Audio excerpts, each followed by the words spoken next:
estejam conseguindo me enxergar e ver os slides também. É a primeira vez que eu faço isso, né? Então, vamos ver se vai dar certo. Se der certo, eu posso virar youtuber. Bom, então, a temática que eu escolhi para trabalhar com vocês é justamente essa, cartografia, né? Rapidinho, falaram que o chat tá desativado aqui no YouTube, né? Eu vou tentar ativar o chat do YouTube rapidinho. Primeira vez é assim mesmo, né? Depois que eu ficar craque, não vai ter mais esses problemas.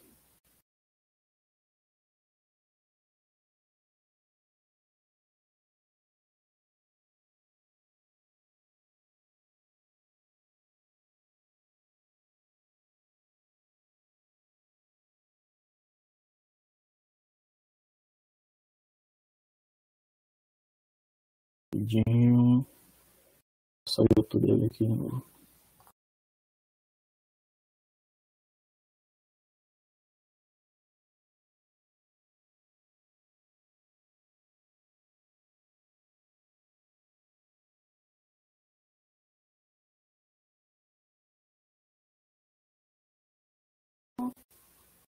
Só o YouTube dele aqui de novo. O chat está desativado, né? Vou tentar ativar o chat. Se eu conseguir. Gente, ó, eu acho que vou tentar fazer sem a ativação do chat sem ativação no chat aqui no YouTube mesmo. Qualquer coisa, se alguém quiser falar alguma coisa comigo, manda uma mensagem pelo WhatsApp, tá? Se acabar dando certo essa questão aqui das lives, né? Mesmo com esses problemas aqui, se vocês gostarem, então eu crio um grupo e aí fica melhor para a gente se comunicar. Tem outro programa também para transmitir, só que não dá para abrir agora. Vamos tentar fazer assim mesmo, tá? Aí se der algum problema, vocês me falam. Bom, então o assunto que eu escolhi para nossa aula é justamente cartografia, né? Cartografia é a parte da geografia que fala justamente da interpretação dos mapas, né? Então, como vocês sabem, na matéria de geografia, a gente sempre vai trabalhar muito com mapas, né? E é muito importante que a gente consiga entender os mapas, justamente porque eles sempre vão aparecer muito nas provas de concurso, nas provas do Enem, né, provas do vestibular. Então, no Enem sempre aparece bastante mapas.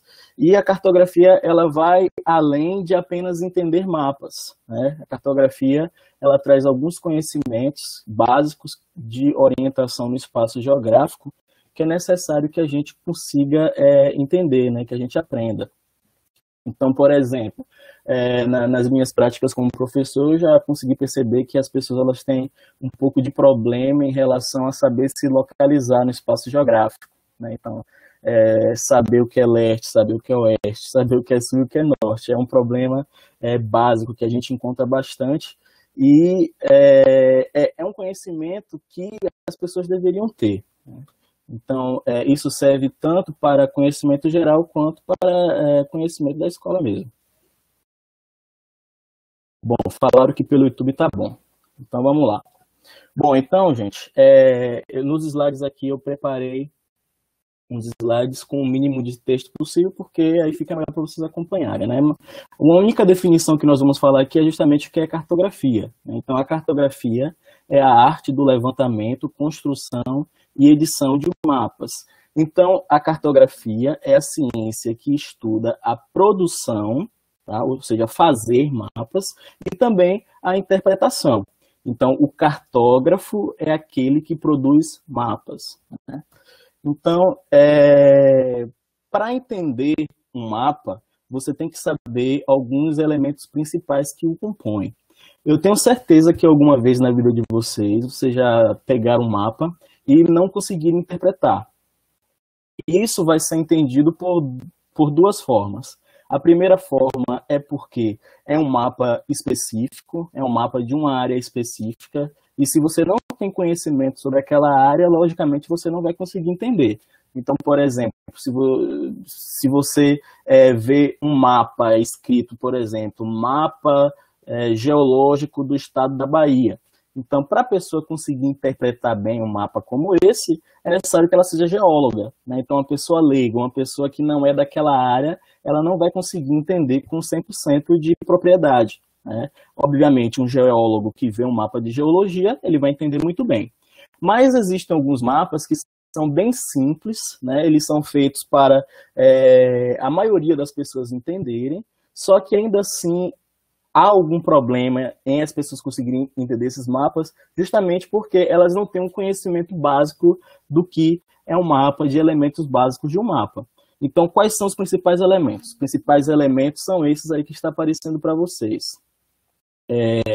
Os principais elementos são título, orientação, símbolos, malha, escala e inscrições marginais. Eu vou falar para vocês o que significa cada uma dessas coisas, né? Então, durante a nossa aula, nós vamos estar vendo o que significa essas coisas. Então, o mapa, gente, o mapa é uma espécie de texto, tá?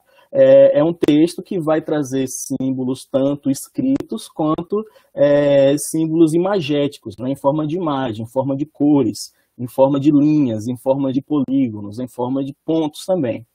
Então, por exemplo, quando você lê um texto, a primeira impressão que você tem daquele texto vai ser o título, né? Então, a maioria dos textos, eles têm um título, assim como o mapa também tem um título. Então, o título do mapa, ele vai te direcionar justamente para que tipo de assunto aquele mapa está dizendo. Então, por exemplo, né, eu trouxe para vocês aqui esse mapa, que traz o globo, né, traz o planeta Terra. O título dele está em inglês, mas isso não é problema não. Vou explicar para vocês aqui. O título do mapa geralmente vai estar em cima, né? Geralmente vai estar em cima do mapa, mas nem sempre o título está em cima. Às vezes ele pode estar em outro lugar, pode estar na caixa de legenda, por exemplo, ou outro lugar. O título desse mapa é esse daqui, ó, Formas de Governo em 1916. Isso quer dizer o seguinte, que em 2016, essas eram as principais formas de governo do mundo, né? Então, mesmo que você ainda não consiga interpretar com 100% de clareza esse mapa, você já tem uma noção básica do que ele está falando. Está falando de formas do governo existentes, no caso aqui no planeta Terra. Então, por exemplo, essas partes azul, a gente consegue ver na legenda que representa governos democráticos. A parte amarela, ela representa, deixa eu ver aqui, como é que é o nome da parte amarela? Ela representa semipresidencialismo, por aí vai. Enfim, eu não vou ficar me atendo a falar muito sobre esse mapa, mas a primeira coisa que vocês têm que entender é o seguinte, o mapa ele vai ter o título, e esse título é justamente quem vai dar a informação geral sobre o mapa. Então, se esse mapa é Formas de Governos em 2016, vai falar justamente sobre todos os governos, os tipos de governos, democracia, monarquia, entre outros que existem no planeta Terra. Além disso, né, por exemplo, vocês podem ver esse mapa aqui. O primeiro elemento que a gente consegue perceber é justamente o título, né? Então, o título dele, Brasil, região Nordeste. Então, obviamente, você sabe que esse é um mapa que vai falar justamente sobre a região Nordeste, estados do Nordeste do Brasil. Então, aqui, esse mapa ele traz a clareza justamente dos estados do Nordeste brasileiro, né, que vão ser 9. Maranhão, Piauí, Ceará, Bahia, Pernambuco, Alagoas, Sergipe, Paraíba e Rio Grande do Norte. Bom, um mapa também, e essa parte é importantíssima, e aqui eu preciso que vocês entendam, isso aqui é um tipo de coisa que não pode sair da cabeça de vocês, pro resto da vida, né? Vocês têm que saber isso aqui. Então, a Rosa dos Ventos. O que é a Rosa dos Ventos? A Rosa dos Ventos, ela mostra justamente as direções, né? Então, quais direções são essas? São justamente os pontos cardeais e os pontos colaterais, que são trazidos no espaçamento geográfico de um mapa. Então, os pontos cardeais serão norte, sul, leste e oeste, tá? Representado por essas siglas aqui, N, S, E e W, ou pode ser também NS, L e O, né, que vai significar justamente leste e oeste. O leste, gente, nunca confundam. O leste ele vai ficar para o sentido da direita, né, na Rosa dos Ventos, e o oeste vai ficar para o sentido da esquerda. Tá? Leste para a direita, oeste para a esquerda. Então, essa parte do oeste a gente vai chamar também de Oriente, tá? O lado do planeta em que o Sol nasce, e oeste a gente chama de Ocidente. Então, por exemplo, se vocês ouvirem falar que nós vivemos numa sociedade ocidental, significa dizer que está sendo dada uma conexão com a localização geográfica de onde nós moramos. Então, nós moramos no ocidente do planeta. Né? Então, o ocidente e o oriente vai ser duas divisões, dois hemisférios. Você vai ter o hemisfério ocidental e o hemisfério oriental. Além desses dois hemisférios, leste, oeste, oriente e ocidente, nós também vamos ter dois hemisférios no sentido sul e no sentido norte. Então, nós vamos ter o hemisfério sul e o hemisfério norte. Né? No nosso caso, nós moramos no hemisfério sul, que está abaixo da linha do Equador. Se estiver acima da linha do Equador, a pessoa vai estar justamente no hemisfério norte. Né? Então, além dos pontos cardeais, que vai ser norte, sul, leste e oeste, nós vamos ter os pontos chamados de pontos colaterais. Né? Então, entre nordeste e leste, nós temos entre o norte e o leste, nós vamos ter o nordeste. Entre o sul e o leste, é horrível para escrever esse negócio. Entre o sul e o leste, nós vamos ter o sudeste. Entre o sul e o oeste, nós vamos ter sudoeste. Nossa, tá horrível fazer isso aqui. E entre o norte e o oeste, nós vamos ter o noroeste. Tá? Então, norte, sul, leste, oeste, nordeste e sudoeste. Bom, então, e noroeste. Esses são os principais pontos da Rosa dos Ventos. E ele indica justamente as direções. Então, o norte não é o lugar, o sul não é o lugar, o leste também não é o lugar. Nós estamos falando de direções. Então, se você, de repente, começar a caminhar no sentido norte, você vai sempre estar caminhando para uma direção, porque você nunca vai chegar no norte exatamente, porque o norte não é um lugar, é uma direção. Então, por exemplo, a gente tem a imaginação, a gente tem a ilusão de ótica, que a gente vê o Sol se movimentando. Na verdade, vocês sabem que o Sol ele não está se movimentando. Quem está se movimentando é a Terra. E a Terra ela vai se movimentar do sentido leste ao sentido oeste. Então, ela vai se movimentar do sentido oriental ao sentido ocidental. Então, o Sol nasce no Oriente e se põe no Ocidente. O Sol vai nascer no leste e vai se pôr no oeste. Na verdade, quem está se movimentando é o planeta Terra nesse sentido. Mas, enfim, eu quero que vocês lembrem isso aqui, a Rosa dos Ventos. Posicionamento vocês não podem esquecer nunca. Né? Então, norte geralmente indicando a parte de cima de um mapa, sul a parte de baixo, leste a parte da direita e oeste a parte da esquerda. Tá? Mas não necessariamente significa dizer que o norte ele vai estar sempre para cima. Isso é uma convenção cartográfica. Convenção cartográfica. E o que é uma convenção cartográfica? A convenção cartográfica é justamente delimitações que são feitas no sentido global para que um mapa que é entendido aqui no Brasil seja entendido nos Estados Unidos, por exemplo, seja entendido na China. E essas convenções cartográficas elas vão mudando, vão variando de acordo com o tempo. Então, num passado distante das sociedades antigas, a gente encontra mapas bem antigos em que, em vez do norte estar para cima, o que estava para cima era o leste. Né? Então, nem sempre o norte vai estar para cima. Porque imagine o seguinte, o planeta Terra como um todo, né, é como se fosse uma bola gigante, né, girando no meio do nada. Então, considerando as proporções universais, não existe norte, não existe sul, não existe leste, nem oeste. Tudo isso são tudo isso são convenções que nós fazemos justamente para conseguirmos nos orientar no espaço geográfico.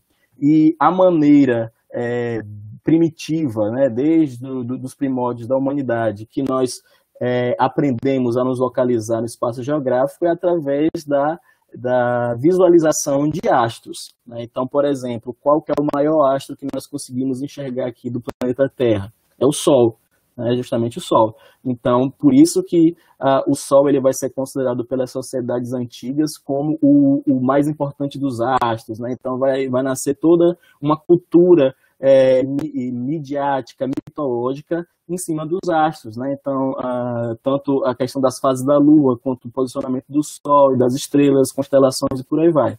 Tudo isso vai se tornando um conhecimento muito útil em que as pessoas elas conseguem se localizar no espaço geográfico.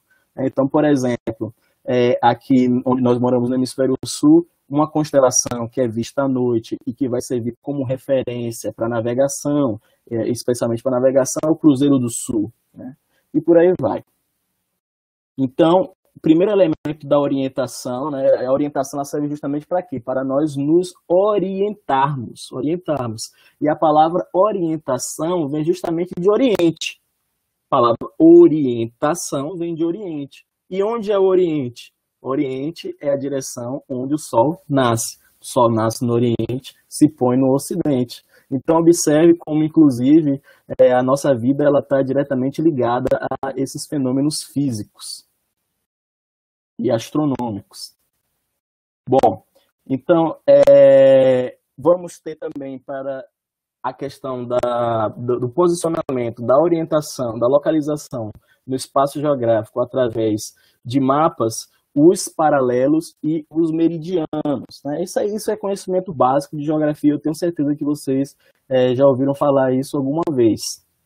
Então, os paralelos, nunca esqueçam, os paralelos são as linhas no sentido horizontal, tá? Então, os paralelos vão ser as linhas deitadas que vão do sentido norte ao sentido sul, polo norte, polo sul. A principal das linhas dos paralelos vai ser a linha do Equador e o principal dos meridianos vai ser o meridiano de Greenwich. Então, os paralelos são as linhas horizontais e os meridianos são as linhas verticais, né? São as linhas que vão aparecer em pé no mapa. E para que servem essas linhas? Essas linhas elas vão servir para facilitar a nossa localização no espaço geográfico. Teve uma turma até que eu pedi que eles fizessem uma pesquisa, né, sobre o que são paralelos e o que são meridianos. Não foi nas 3 turmas que eu estou dando aula no terceiro ano pela manhã. Mas, enfim, é um conhecimento totalmente imprescindível, né? Historicamente falando, por exemplo, então vocês já ouviram falar do Tratado de Tordesilhas, né? O Tratado de Tordesilhas foi um acordo feito no século XV, no final do século XV, entre Portugal e Espanha, para a divisão dos territórios que iam ser encontrados por eles, né? E o que acontece? Eles delimitaram um meridiano, e meridiano é uma linha imaginária, assim como o paralelo também é uma linha imaginária, que vai facilitar a questão da localização. Então, por exemplo, quem estivesse ao oriente, quem estivesse para leste do Tratado do Meridiano de Tordesilhas, estaria em terreno português, enquanto quem estivesse no sentido ocidental, quem estivesse no sentido de oeste do Meridiano de Tordesilhas, estaria justamente em terrenos do governo espanhol. Então perceba como esse conhecimento ele é linkado, né, até com alguns aspectos da história. Então, recapitulando aqui, os paralelos são as linhas deitadas, linhas imaginárias que cortam o mundo no sentido horizontal, enquanto os meridianos também vão ser linhas imaginárias que cortam o planeta Terra no sentido vertical, tá? No sentido vertical. E dessa forma, com o cruzamento dos paralelos e dos meridianos, nós temos então todo o planeta Terra dividido em paralelos e meridianos, né? Então, essa divisão em paralelos e meridianos vai fazer justamente com que haja uma facilitação de poder se localizar no espaço geográfico. Então, coisas que a gente não pode esquecer. A primeira das linhas dos paralelos, que são as linhas horizontais, vai ser a linha do Equador, né? Então, o primeiro dos paralelos é a linha do Equador, no caso vai ser a nossa linha de origem, vai ser a linha 0. Eu vou até tirar aqui o vídeo para vocês poderem enxergar melhor o mapa. Então, a primeira das linhas horizontais vai ser a linha do Equador, né, que vai ser a minha linha 0. Então, ela vai de 0 a 90 graus no sentido norte e vai de 0 a 90 graus no sentido sul, tá? Então, percebam o seguinte, o planeta Terra, ele, como sabemos, ele vai ser circunférico, né? Ou ele vai ter uma proximidade de uma circunferência, de um redondo, embora existam alguns movimentos que neguem isso, né? E são bem atuais, dizem, por exemplo, que a Terra é quadrada, mas enfim. A Terra também ela não vai ser totalmente redonda, ela não vai ser um círculo perfeito, né? Mas ela está muito longe de ser alguma coisa quadrática ou plana, né? Enfim, mas considerando as suas características circunféricas, né? Então próximas de um círculo, o mundo então vai ser dividido, né? O espaço geográfico vai ser dividido em graus, né? Em 360 graus, justamente porque 360 é justamente o grau de uma circunferência. Então, 360 graus é o grau de uma circunferência. Então, nós vamos ter o mundo dividido em 360 graus. Então, no sentido dos meridianos, nós vamos ter uma divisão aqui de 0 a 180 leste e de 0 a 180 oeste. Então, 180 mais 180 é igual a 360 graus, né? Justamente a circunferência da Terra. Então, enquanto a linha de origem dos paralelos é a linha do Equador, a minha linha de origem dos meridianos vai ser o meridiano de Greenwich, tá? Então, esse 0 aqui, tá? Então, linha do Equador, linha 0 no sentido norte-sul, meridiano de Greenwich vai ser justamente a minha linha 0 no sentido leste-oeste. Tá? Então, isso aqui é a mesma coisa do conhecimento do sistema cartesiano, né, que vocês aprendem na escola. Eixo X, eixo Y, por aí vai. Eu não vou me atentar muito a falar sobre isso, mas o que eu quero que vocês entendam. Todo o planeta Terra ele vai ser dividido em linhas de paralelos e meridianos. Seja lá qual for o lugar que você estiver no planeta, um paralelo, uma linha imaginária vai estar passando sobre a sua cabeça. E é justamente o sistema GPS que vai se utilizar desse conhecimento geográfico.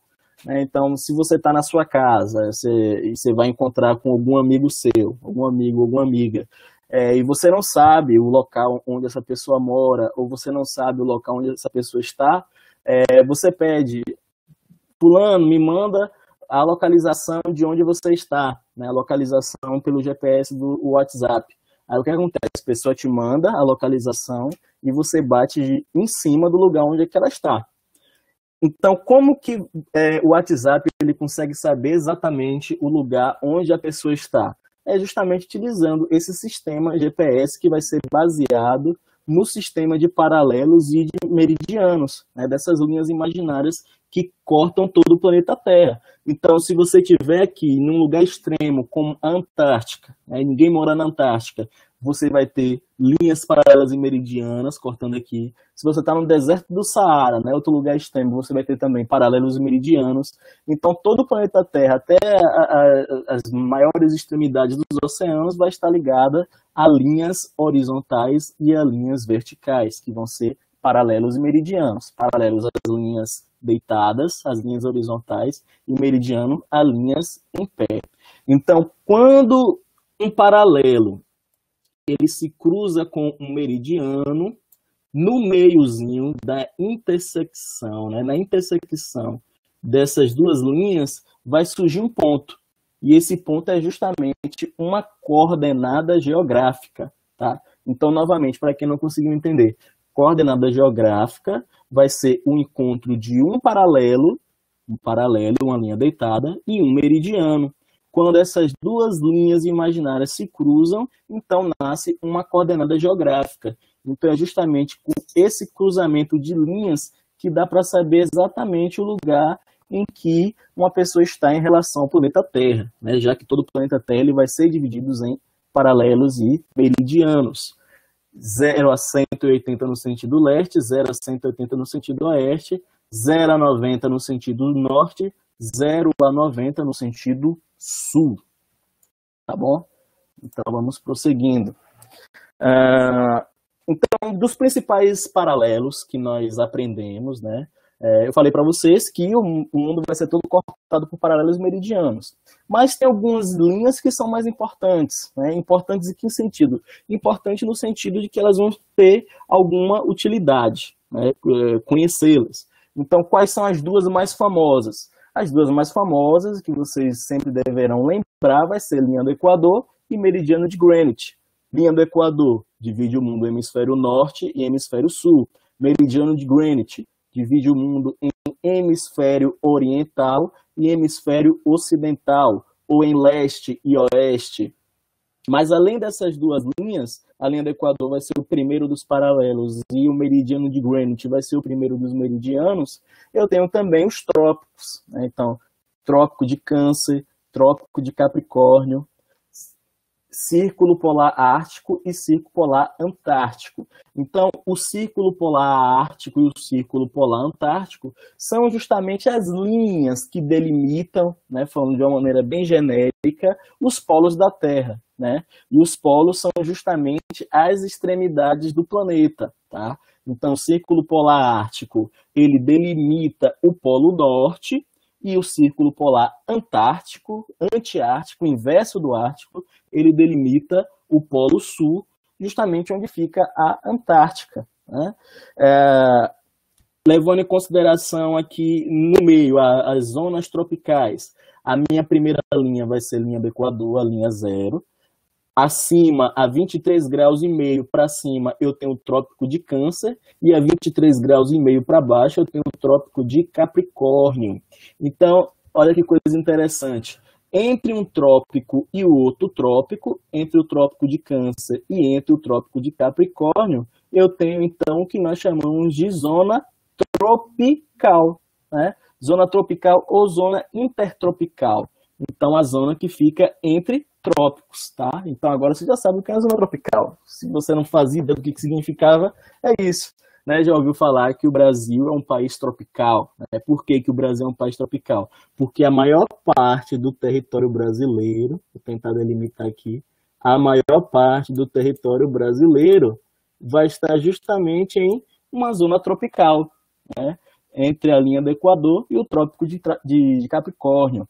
Agora perceba o seguinte, nem toda parte do território brasileiro está no hemisfério sul, tá? A maior parte do território brasileiro está sim no território na parte do hemisfério sul, mas vai ter uma pequena parte lá do norte do país que vai estar no hemisfério norte. Como que eu sei isso? Lembrando que quem divide hemisfério norte e hemisfério sul é a linha do Equador. Então, se determinado elemento está para cima da linha do Equador, é hemisfério norte. Se está para baixo, é hemisfério sul. Então, por exemplo, Estados Unidos está no hemisfério norte, a Europa toda está no hemisfério norte, todo o continente asiático, hemisfério norte também. Uma boa parte da África, hemisfério norte. Então, perceba que a maior parte das porções continentais do planeta vai ser o quê? Localizada no hemisfério norte.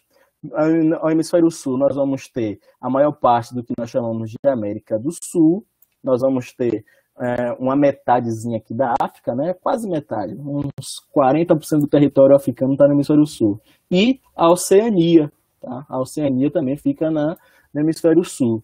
E, obviamente, a Antártica, né? A Antártica que é um continente não habitado. Bom, outra coisa importante também que vocês sabem é o seguinte, qual que é o verdadeiro formato da Terra? Né? Essa é uma grande dúvida para muita gente. Né? Qual que é o verdadeiro formato da Terra? A Terra ela vai ser redonda como uma laranja, ou ela vai ser quadrada, vai ser quadrilátrica como é um livro, por exemplo, ou plana. Enfim, a resposta é a seguinte: não existe uma definição 100% exata de qual é o verdadeiro formato da Terra, tá? Justamente porque a Terra ela não vai ser regular, tá? Então, se você mora aqui em Eunápolis, por exemplo, você sabe que em determinado momento você vai estar num lugar que é plano e outro determinado momento você vai estar num lugar que é muito ladeirado, por exemplo, né, emburacado. Você pode tanto descer um morro como você pode subir uma grande montanha. Então, a superfície do planeta Terra, ela não é linear, né, ela não é contínua. Ora você vai ter grandes depressões, ora você vai ter grandes subidas, grandes morros, grandes montanhas e por aí vai. Então, nesse sentido, sabendo que a superfície da Terra ela não é regular, ela não é retinha, ela não é completamente certinha, não existe uma definição de qual é o formato da Terra. Porém, a figura matemática, quando eu falo de figura matemática, eu estou remetendo àquelas figuras planas, né, que a gente aprende na escola: círculo, quadrado, retângulo, triângulo, por aí vai. A figura matemática que mais se aproxima do formato da Terra, né, considerando um formato plano em 2D, vai ser justamente a elipse, tá? E a elipse é justamente essa forma aqui que vocês estão vendo, tá? Esqueçam essas linhas que estão aqui no meio, tá? Esqueça a linha do meio, atente-se somente à figura aqui que tem uma circunferência. Isso aqui é elipse. Então, qual que é a característica da elipse? A elipse ela tem dois eixos, vai ter dois raios. Um desses raios é maior e o outro raio é menor. Então, por exemplo, perceba o seguinte: esse raio aqui, no sentido norte-sul, ele é menor, enquanto o raio no sentido leste-oeste, ele é maior. Então é por isso que quando eu mostrei para vocês anteriormente lá na parte que divide o planeta Terra em graus, né, de paralelos e meridianos, a contagem do sentido leste-oeste vai de 180 e a contagem no sentido norte-sul vai 90, justamente porque o eixo, o diâmetro no sentido norte-sul vai ser menor do que no sentido leste-oeste, tá? Enfim, então essa é a figura matemática que mais se aproxima do formato verdadeiro da Terra. Então não vai ser nem um quadrado e nem um círculo, não vai ser um redondo. A Terra ela não é redondinha, ela não é 100% redonda. A figura matemática que mais se aproxima do formato da Terra é a elipse. Então o planeta Terra ele vai ter essa característica de ser achatada em seus polos, né? Então vai ter um achatamento nos polos da Terra e vai ter uma protuberância nas suas extremidades, né? A protuberância é justamente essa barriguinha que aparece aqui. Então os polos da Terra eles são chatos, né? Eles são achatados, enquanto as suas extremidades, tanto extremidade leste quanto extremidade oeste, elas são protuberantes, tem essa barriguinha aqui. Então, aparece um conceito, né, que é justamente do geóide. O geóide é justamente o formato que mais chega perto do formato verdadeiro da Terra, né, considerando que vai ter altitude, que vai ter profundidade. Então, imagine o seguinte: o ponto mais baixo da Terra é a Fossa das Marianas, né? A Fossa das Marianas ela vai estar a aproximadamente 12.000 metros abaixo do nível do mar. Então, observe, imagine que você está em Porto Seguro, você está na praia. Conforme você entra na praia, né, conforme você entra, propriamente dito, no oceano, no mar, você começa a descer. Né? Você começa a descer. Por que você começa a descer? Justamente porque os terrenos oceânicos eles são terrenos depressivos, então são terrenos muito baixos, que vão ser preenchidos então por água, né? Água existente no oceano. Então, se você está na praia e você começa a andar, você começa a descer. Você começa a descer. Esse buraco, vamos dizer assim, que se forma, ele vai ser preenchido justamente por H2O, por água. Então, se você continua andando, né? Você continua andando, você vai descendo metros e mais metros. Então você vai descendo 5, 10, 15, 20, até chegar a milhares e milhares de metros, até chegar a quilômetros de profundidade. Então, se você descer, se você conseguir descer o suficiente para chegar no ponto mais baixo da Terra, você vai chegar num ponto que vai estar a 12 quilômetros, a 12 mil metros abaixo do nível do mar. Enquanto o ponto mais alto vai ser o Monte Everest, né? O Monte Everest, que vai estar quase aproximadamente 9 mil metros de altura. Então, por que eu estou falando isso para vocês? É justamente para que vocês tenham a ideia de que o terreno do planeta Terra está longe de ser regular. Enquanto de um lado você tem o Monte Everest, com quase 9 mil metros de altura, você tem as montanhas dos Andes, que vai ter 5, 6 mil metros de altura, em outros pontos do planeta, né, e normalmente vão ser pontos oceânicos, você pode chegar a profundidades de 4, 3, 5, até 12 mil metros de profundidade. Então, o planeta Terra ele vai ser longe de ser uma superfície totalmente regular. E teve um matemático chamado Gauss, né, que ele fez justamente uma fórmula em que ele trouxe o formato que seria mais próximo do verdadeiro formato da Terra. E a Terra é como vocês estão conseguindo ver na imagem aí, ó. A Terra, o formato verdadeiro da Terra, ela vai ser toda contorcida, né? Não vai ser um redondo 100%, né? Vai ser isso aqui, como se fosse uma batata cozida toda amassada, né? Isso aqui é o que chega mais perto do formato da Terra. É o geoide. Então, nesse sentido, né, nós vamos ter as três formas de representação da superfície terrestre. Tem o geóide, eu acabei de falar para vocês, tem a elipse e a superfície real. Bom, então, nesse sentido, né, cruzando todas essas informações que vocês acabaram de observar, nós temos, então, a geração de mapas, né? Então, observe aqui um mapa mundi do planeta Terra. O que a gente consegue perceber aqui nesse mapa mundi? Através dessas informações que eu passei para vocês, dos principais elementos de um mapa, dá para a gente destacar alguns elementos aqui. Por exemplo, título. O mapa ele tem que ter um título. Qual que é o título desse mapa? Divisão dos continentes.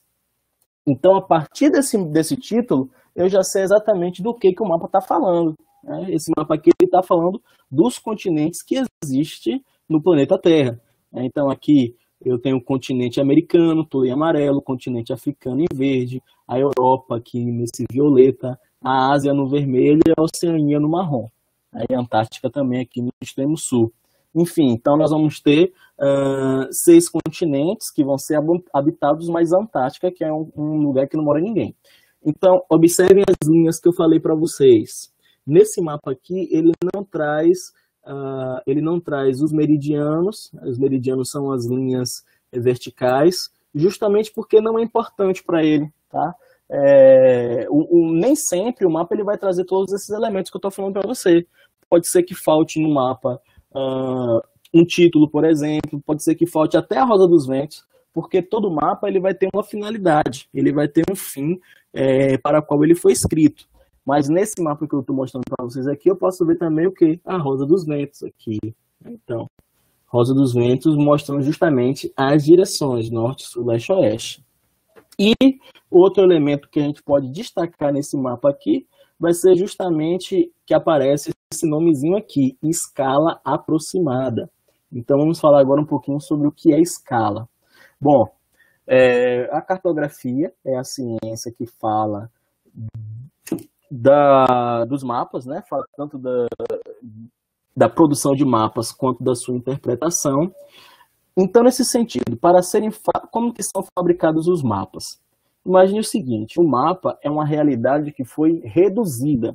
Então, por exemplo, esse mapa que está aqui na tela de vocês é um mapa que indica o planeta Terra. Obviamente, vocês sabem que o planeta Terra não vai ser do tamanho desse mapa que está sendo representado aqui na tela. Né? O planeta Terra ele vai ser muito maior, imensamente maior que isso. Mas só que isso aqui é uma representação do planeta Terra. o planeta Terra aqui é em 3D, né, como nós já vimos, naquele formato geoidal ali. E, obviamente, ele não vai caber no folha de papel, nem vai caber na tela do seu celular ou do seu computador. Então, dessa forma, a gente consegue saber o seguinte: a gente sabe que o planeta Terra ele não vai caber aí, mas eu posso reduzi-lo, essa realidade, tantas vezes para que ele caiba numa folha de papel. E quem é que faz essa redução? Quem faz essa redução é justamente a escala, tá? E eu vou ter dois tipos de escala. Eu tenho uma escala numérica, que é essa daqui, que é uma representação de fração, e eu tenho a escala a escala gráfica.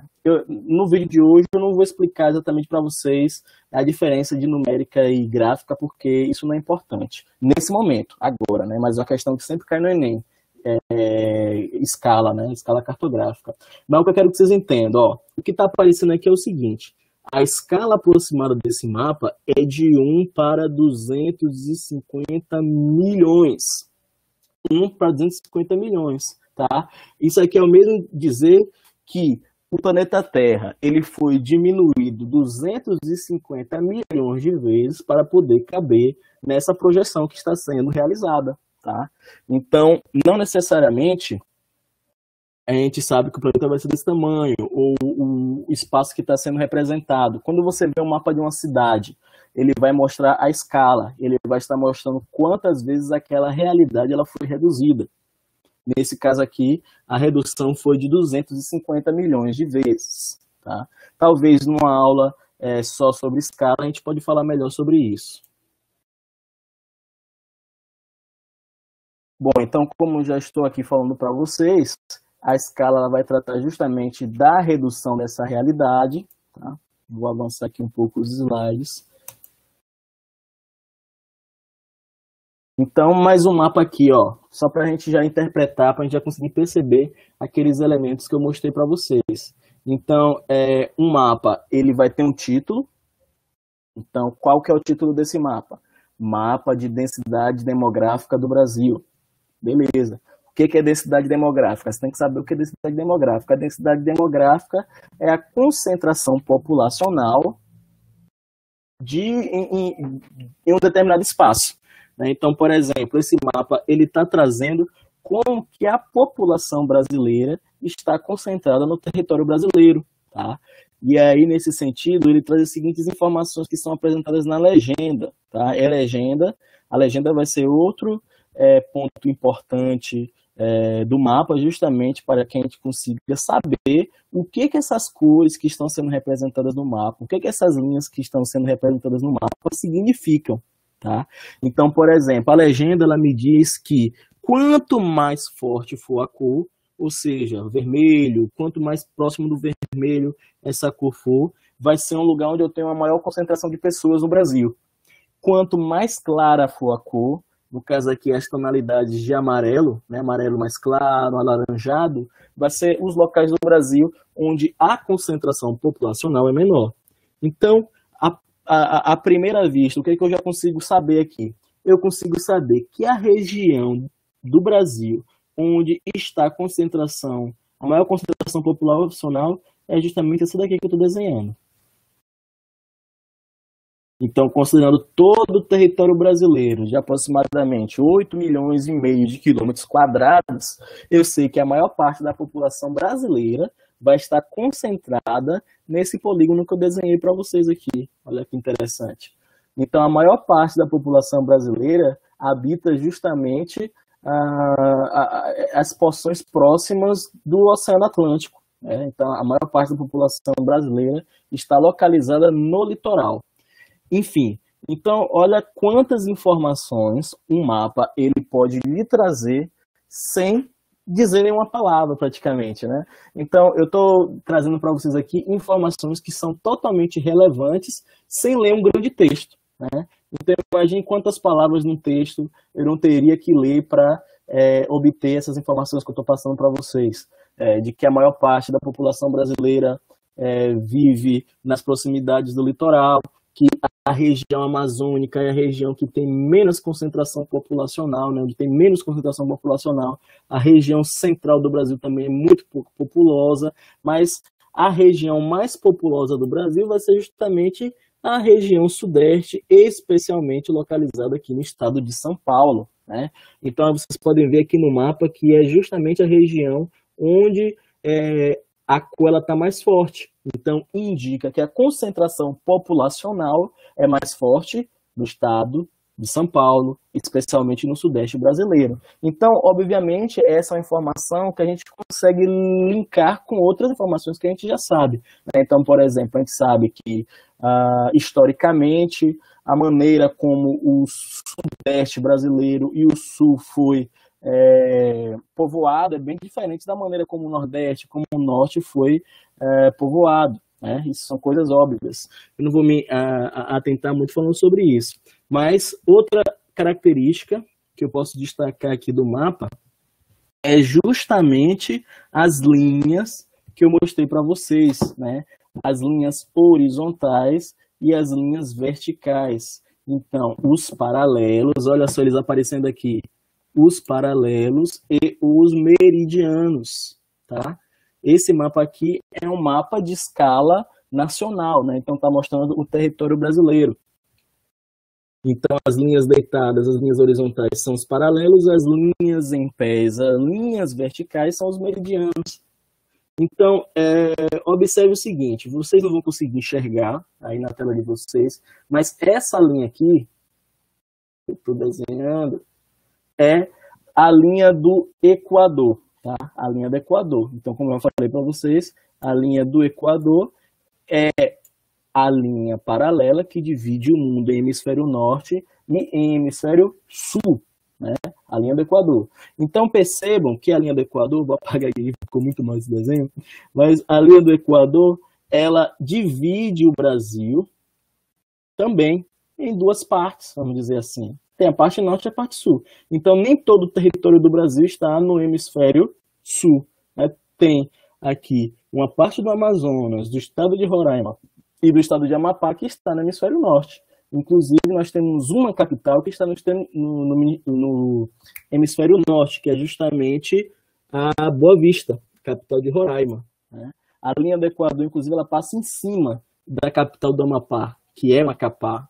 Então, se um dia vocês forem em Macapá, vocês vão ver que lá em Macapá tem um marco que mostra justamente o local onde a linha do Equador ela passa, tá? Então, agora você já sabe para que servem essas linhas. Para que servem as linhas horizontais e as linhas verticais? Para a questão da localização, de saber qual lugar que você está em relação ao planeta Terra, tá? E essa divisão ela vai ser feita a partir de duas linhas principais. Linha do Equador e meridiano de Greenwich. No caso aqui, o meridiano de Greenwich, ele não aparece nesse mapa, né? Porque o meridiano de Greenwich ele vai estar na Inglaterra. Então, com essas informações, eu sei que a maior parte do território brasileiro está no hemisfério sul e o Brasil está como um todo no hemisfério ocidental, né? No sentido leste-oeste. E a última informação que a gente pode extrair aqui desse mapa é justamente aqui, o Trópico de Capricórnio, passando por aqui. Perdão, aqui não. É esse pontinho aqui, essa linha pontilhada. O Trópico de Capricórnio passando por aqui. Isso significa dizer o seguinte: abaixo do Trópico de Capricórnio já não é mais região tropical. Porque o que é região tropical? É a região que vai estar dentro dos dois, vai estar dentro dos dois trópicos, Trópico de Capricórnio e Trópico de Câncer. Então, a região sul do Brasil já vai ser uma região subtropical, já vai estar abaixo do Trópico de Capricórnio. Então, por isso que a região sul do Brasil vamos dizer assim, a região mais gelada, né, onde faz mais frio, por conta da sua orientação, por conta da sua localização geográfica. Beleza? Então, prosseguindo aqui, já estamos quase terminando, vou dar uma encurtada aqui. O mapa ele vai ter sempre uma finalidade, tá? Então, por exemplo, esse mapa aqui que eu trouxe para vocês, eu trouxe ele de propósito para vocês verem que nem sempre um mapa ele vai ter todas aquelas características que eu vos falei. Nem sempre o mapa ele vai ter um título, nem sempre o mapa vai ter a Rosa dos Ventos, mas ele ele vai trazer justamente informações que são importantes serem conhecidas naquele momento, né? Naquela ideia que ele está querendo passar. Então, qual que é a ideia que esse mapa aqui está querendo trazer? É a seguinte, tá em inglês, tá? Mas isso não é um problema não, só quero que vocês observem o seguinte, eu tenho duas porções territoriais, tá? Como não dá para perguntar para vocês, para ver se vocês estão conseguindo decifrar, quais porções territoriais são essas? Eu tenho aqui, de um lado, a Inglaterra, e do outro lado eu tenho a Irlanda, tá? Então, essa parte toda que engloba essas duas ilhas, a Ilha Maior e a Ilha Menor, é chamado de Ilhas Britânicas. Essa parte verde é chamada de Irlanda, tá? Essa ilha menor aqui que vai estar no sentido ocidental, e a ilha maior que vai estar no sentido oriental é chamada de Grã-Bretanha, tá? Então, como eu falei para vocês, o mapa ele vai ser como se fosse um texto. Então, eu não precisei trazer um texto gigantesco para vocês falando qual a diferença entre Reino Unido, Grã-Bretanha e República da Irlanda. Só interpretando esse mapa você vai conseguir saber o que é isso, né? Então, o Reino Unido, que vai ser justamente essa linha vermelha que circula, essa linha da direita, que é a Grã-Bretanha, mais um pedacinho da linha da esquerda, que é a Irlanda do Norte, vai ser justamente o Reino Unido. Então, o que é o Reino Unido? O Reino Unido é o ajuntamento de 4 populações, de 4 nações, da Escócia, da Inglaterra, do País de Gales e da Irlanda do Norte. Enfim, claro que isso aí vocês não precisam decorar nem saber 100% nada disso, mas só para vocês perceberem como que o mapa ele tem uma importância muito grande, né, no reconhecimento de territórios, no sentido global. Outro tipo de mapa aqui. Esse mapa indica para vocês que todo mapa ele vai ter uma finalidade, né? Então, por exemplo, esse aqui é um mapa que eu não consigo ler. Por que eu não consigo ler? Porque eu não tenho o conhecimento específico sobre essa área, né? Então, isso aqui é um mapa de climatologia, é um mapa que indica direções de ventos. E o que eu entendo de direção de vento? Absolutamente nada, não entendo nada de climatologia. Então, nem todo mapa vai ser feito para uma pessoa leiga entender, né? Determinado mapa vai ser feito para as pessoas que são formadas naquela área. Então, a pessoa que é formada em climatologia, ela vai conseguir decifrar o que esse mapa está dizendo, né? Uma pessoa que tem um conhecimento específico daquela área. E o que a prova do Enem ela vai cobrar de vocês quando traz mapas? É justamente a interpretação básica. Então, se você não sabe, por exemplo, conceitos básicos de localização, você não consegue responder perguntas que são fáceis, mas traz uma dificuldade justamente pelo fato de você não ter um conhecimento básico sobre aquilo. Então, por último, para vocês entenderem a questão da finalidade do mapa, é o seguinte: esse mapa aqui ele traz o formato do mapa do Brasil, mas traz o nome de vários países dentro do Brasil. O que significa dizer isso? Significa dizer o seguinte: o território do Brasil é tão grande, o território do Brasil ele é tão gigantesco que dentro do território brasileiro caberiam todos esses países aqui. Então, por exemplo, a Espanha ela caberia em Minas Gerais, a França caberia aqui na Bahia, a Hungria caberia no Paraná, a Suíça caberia no Espírito Santo. Então esse mapa aqui está trazendo justamente uma referência espacial, está mostrando para vocês quantos países caberiam dentro do território brasileiro, por exemplo. Bom, e para encerrarmos, né, a nossa aula de hoje, espero que tenha dado certo, espero que vocês tenham entendido. Qualquer coisa eu vou conversar com vocês para ver se a gente consegue dar seguimento. Eu vou tentar fazer por outro meio, porque aqui nessa conferência não aceita mais de 5 pessoas. Eu achei que aceitava, mas parece que tem que fazer inscrição. Enfim, mas depois eu vou ver se eu consigo resolver isso. Observe o seguinte, gente, para a gente encerrar. No século XV, no século XIV e séculos anteriores, no período da Idade Média, as pessoas acreditavam que a Terra ela era quadrada, né? Ou a Terra parecia uma grande caixa, em que determinado momento poderia ter um fim. né? Então, não sei se vocês assistiram aquele filme Piratas do Caribe. Piratas do Caribe, eu esqueci, é o último. Esqueci agora o subtítulo do filme. Mas, enfim, havia uma mitologia de que a Terra ela era quadrada e, em determinado momento, a extensão oceânica ela poderia terminar. Né? A extensão oceânica ela poderia ter um fim. E, nesse sentido, os barcos eles poderiam cair, né, nessa extensão que ninguém sabia onde que era localizada. Mas a mitologia ela propagava essas histórias, né? E durante muito tempo, essas mitologias, que inclusive eram cartografadas, eram colocadas em mapas, elas acabaram atrapalhando as grandes navegações, as navegações ultramarinas, as grandes navegações que aconteceram no século XVI. Então, o Brasil ele foi achado, né, pelos portugueses nesse período de grandes navegações. E o que eu estou querendo mostrar para vocês nesse mapa aqui é o seguinte: nem sempre um mapa ele vai estar dizendo a verdade, tá? Então, um mapa ele pode ser mentiroso, porque o mapa ele vai ser a tentativa de passar uma realidade. E que realidade é essa? A realidade que a pessoa que o fez, o cartógrafo que o fez, está querendo reproduzir. E, por vezes, essa realidade que está sendo reproduzida por aquele que o fez, ela pode ter uma intenção política, pode ter uma intenção de domínio. Então, nesse sentido, observe, nós temos um mapa que está indicando justamente essa realidade que eu estou falando para vocês, né, em que havia o fim do mundo.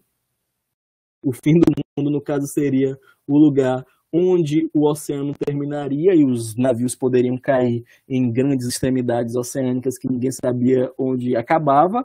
E também poderia existir o quê? Bestas aqui, feras marinhas, que em determinado momento poderia sugar esses navios, né? Poderia acabar matando os navegadores. Tá? Então aí nasce a mitologia dos krakens marinhos, entre outras. Então, durante muito tempo, essa mitologia que sobreviveu bastante durante o período da Idade Média, ela inibiu as pessoas, os navegadores, que eles fossem além dos territórios que eram visíveis. Mas aí o tempo foi passando, houve um grande desenvolvimento da cartografia e do conhecimento naval na Europa, né, sobretudo sobre os estados portugueses sobre o estado português e o estado espanhol, até que houve as grandes viagens de navegação do século XVI, né, e no final do século XV, que é justamente quando Cristóvão Colombo encontra a América, né, Américo Vespucci é o primeiro a chegar no continente americano. Pedro Álvares Cabral e sua esquadra e outras anteriores a ele chegam aqui na América do Sul. Então, com o passar do tempo, com o desenvolvimento dessa ciência das navegações, a ciência da cartografia, da fabricação de mapas, ela evolui, né? Ela vai evoluindo. Então, observe, já se elimina no século XVI essa mitologia de que haveria o fim do mundo, por exemplo, né? Um determinado momento que a Terra acabava e se acabava tudo no precipício. Mas ainda existia uma pequena mitologia em relação a essas bestas, né? A dragões, a krakens que poderiam tragar os navios. Eu não sei se vocês conseguem enxergar, mas nessa representação cartográfica aqui de 1575, que mostra a América do Sul, eles mostram também alguns animaizinhos aqui no meio do mar, né? E esses animais eles poderiam acabar pegando os navios. Vocês já devem ter ouvido falar, por exemplo, da mitologia do Triângulo das Bermudas, né? Que é locais onde os navios eram subjugados. Enfim, então o que eu estou querendo que vocês entendam aqui é o seguinte: já se tem uma ideia, já tem uma evolução do conhecimento mundial. E, nós sabemos que a feição da América do Sul não é essa, mas, obviamente, já vai estar bem diferente daquele mapa que eu mostrei para vocês do século anterior, né? Então, eles acreditavam aqui no final do século XVI, por exemplo, que morava gente na Antártica. Essa partezinha de baixo aqui do mapa é justamente a Antártica. A gente sabe que não mora ninguém na Antártica, porque são condições bem impossíveis, né, da vida humana se manter. 100 anos depois, agora já no século XVII, né, vamos ter uma melhora, né, uma grande melhora do que seria a feição da América do Sul. Perceba que agora aqui em 1636 nós vamos ter uma América do Sul muito mais próxima do que nós conhecemos hoje. Então, observem, nem sempre a cartografia ela representa a verdade. Né? Porque, por exemplo, aquele mapa que eu mostrei para vocês de um dragão sugando navios, aquilo ali é verdade? Obviamente a gente sabe que não, mas aquele mapa, naquela época, as pessoas realmente acreditavam que aquilo ali acontecia. Tá? Então o mapa ele vai demonstrar o que acontece em determinado momento e ele vai ter uma finalidade. Essa finalidade vai ser de dominação, né? Ou pode ser de passar determinada informação. Então imagine, outros mapas medievais mostravam, por exemplo, que a Terra ia ser um quadradão em que em cima estava o céu e embaixo estava o inferno. Obviamente a gente sabe que o planeta Terra ele não é assim, né? Você não tem o céu e o inferno e a gente no meio. Mas enfim, existia cartografia que mostrava isso. Né? E tinha uma finalidade de julgo religioso, né? Já que na Idade Média nós sabemos que era uma época em que nós tínhamos um predomínio da filosofia da igreja, né? Sobre as filosofias de qualquer premissa científica. Enfim, então aqui já 100 anos depois vocês conseguem observar o desenvolvimento da América do Sul, da cartografia do mapa da América do Sul, muito próximo do que a gente já conhece hoje. 100 anos depois, nós já vamos ter agora um mapa da América do Sul muito melhor desenhado, né? Praticamente 100%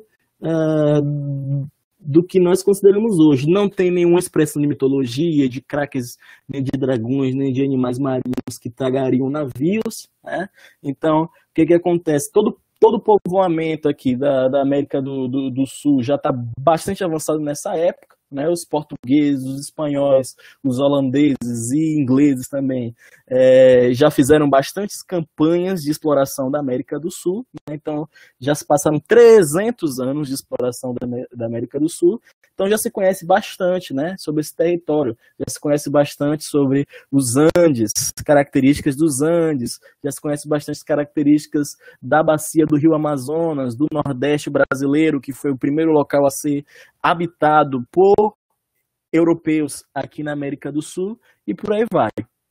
E aí, por último, mais 100 anos depois, né, na atualidade, agora trazendo o conceito atual, nós temos um mapa que representa a realidade que nós conhecemos de acordo com a tecnologia que nós temos no presente, que obviamente vai ser uma tecnologia milhões de vezes superior à tecnologia que havia naquela época. Né? Então, hoje, além de instrumentos moderníssimos de medição de territórios, como o GPS, como são as imagens de satélites, aviões, né, que sobrevoam e fotografam os territórios, satélites, entre tantos outros instrumentos, eles conseguem nos indicar com uma precisão muito maior, com uma realidade muito maior, muito mais próxima da realidade, né, do real mesmo, do que se tinha de conhecimento há alguns séculos atrás. Tá bom? Bom, gente, enfim, hoje eu vou ficando por aqui, até para não ficar também muito extenso. Né? A live não aconteceu 100% da maneira como eu gostaria, teve alguns probleminhas. Quando eu fiz o teste mais cedo,